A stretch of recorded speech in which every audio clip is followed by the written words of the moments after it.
Hi everyone. In this video, we are going to talk about two different ways you can access your learning journey. So the first thing that you can do is you can click on the colored part of your class card. So this square here is your class card. I have two.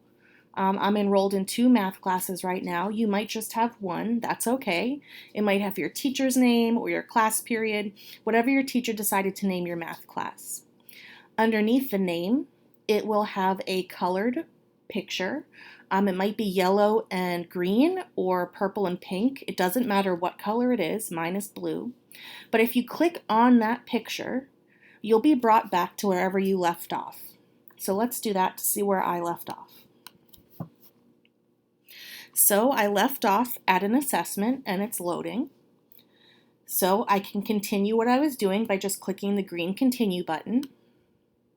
And I'm brought back to question 2 on the assessment that I was working on. If I click previous here, I can see I already answered question 1. So that's one way to be brought to your learning journey or the material you have to work on, is just to click on that picture and it'll bring you to wherever you stopped. Another way to access your material is to click on this little tab here called Learning Journey, and it looks like 3 bars. So let's do that.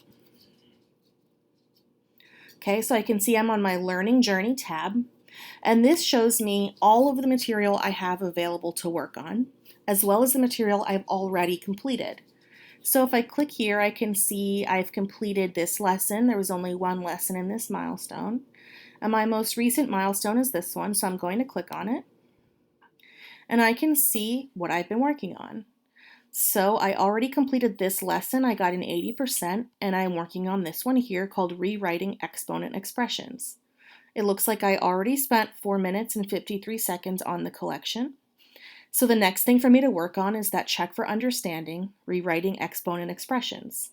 So if I click on this, it'll bring me to that assessment, and we know that I've already started it, so I can click continue. And it will bring me to the assessment. I can see I've already answered question 1, and I can move on to question 2.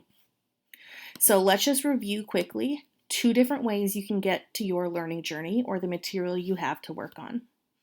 The first way is once you log in, you can click on the picture part of your classroom card. This will bring you to wherever you left off last. Another way is to click on the Learning Journey tab, and this will show you your whole learning journey, and you can click on one lesson at a time and click the play button to get started.